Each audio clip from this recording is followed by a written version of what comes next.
Hi guys, this is Starcraft and welcome to another Starcraft commentary. This is going to be the final set 2 of ASL Season 14 Round of 16 Group D, being played on the map Nemesis between Hero, a Zerg player, and Mini, a Protons player. Looks like Mini in the green colors located at the bottom right corner of the screen. His opponent Hero is located at the top left corner of the screen. Mini's gone for a forward pylon on the lower side of his ramp with a forge opening, and his opponent Hero's gone for a 9 pool and then following up with a hatchery. This is gonna give advantage a little bit to Mini in the early game. He's gonna have more time to set up his cannons, get his nexus up even before the cannons are started.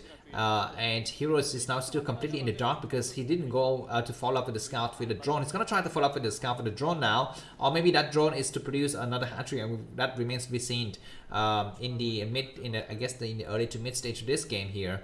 The drone is heading towards the 12 o'clock base. Remember, this is Nemesis, the map where you can get access, free early access to these kind of hidden bases in the 4 middle areas of the map. The 6 o'clock, the 9 o'clock, the 12 o'clock, and the 3 o'clock. And they're protected by assimilators and neutral eggs. So we have seen players, especially Zerg players, have tried to force their way into these kind of openings by destroying the eggs. And we have seen some players like the Protons players, especially Snow in yesterday's game, who tried to defend against these kind of forces by destroying the assimilators. So those kind of give very interesting dynamics to the game.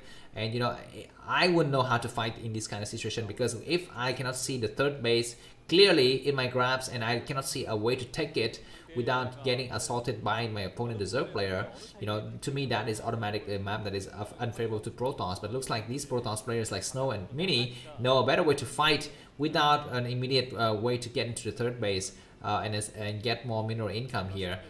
Probe going towards the 9 o'clock position just to confirm that there's no hatching being planted there, so the only remaining possible place within reasonable doubt is going to be the 12 o'clock position. Zerglings are out on the map. I think a total of 2 Zerglings for now, just a mere number of 2 Zerglings. Overlords all coming in, cornering on this map area here.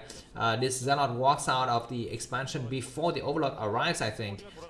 So it's gonna have a way to get out, and where is it going to exactly? There's really no place to go, I think, because a Zealot taking out these neutral eggs would be just suicidal and just plain stupid. But now it looks like Hero's gonna be using his 2 first Zerglings to take out the neutral egg. That's gonna expose the Protoss base at the 12 o'clock, at the 6 o'clock here.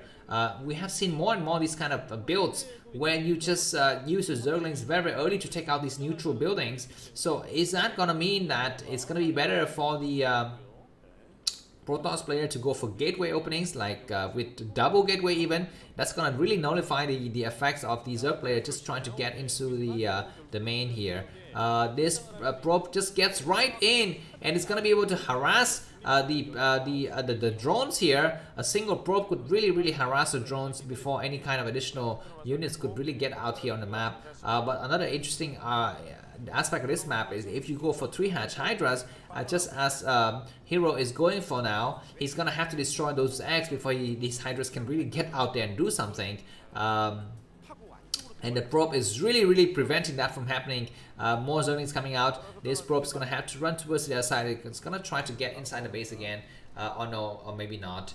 And it's gonna run home. And this is gonna be Hydralisk with Lair. So it might be a quick rush to lurkers here. We have Corsairs coming out now from Mini, so it's gonna have I think a minute before he can really discover what's going on here and try to think of a kind of a counter play there to really take out those kind of lurkers gonna be coming in here. We have Zerglings with, are those Zerglings with speed? I'm not so sure. Hydralisks are finally now on the map. Zealot moving out just to preemptively take out any kind of Hydralisk that is heading towards his main base and give more time to the cannons to Morphia. I think just a single cannon so far. He's gonna be thinking about how to make the next more cannons here. These Hydralisks are kind of hiding in the corner and going the long way here, and just really baiting Mini's Zealot into the attack, and these Zealots are gonna get surrounded. They start to see each other now, and it looks like Hero's gonna turn around now. That's gonna give more time for Mini to build cannons in his main, but he needs to do the most possible with his Zealot. We have some Zealot kind of staying in the back and some Zealot moving forward. One Zealot trying to get inside the main base. That's gonna be a good idea here, but no. There's already Hydralisk positioned here, and are they gonna try to take out the drone? Good pull there from Hero, not losing any single drone at all.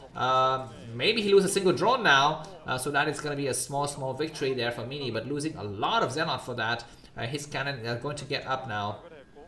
He's gonna try to think about taking the corner bases at 6 o'clock and 3 o'clock positions, but like I said, the Zerg player can just really go and you know, harass those bases by taking out these neutral eggs here. We have okay, Corsairs coming out, and these Hydralisks morph out just in the nick of time. We might have a huge drop coming here because Overlord, I guess not drop, just Overlord with speed for the time being. And attacking this base. Oh my god, Zealot moving out, and just 3 cannons remaining. What is Mini thinking here? Mini doesn't have enough forces. The rest of his forces are somewhere else. Maybe he's thinking the Dark Templar is going to come out and save the day, but we don't see that Dark Templar anywhere in sight, and Overlord with speed is already here.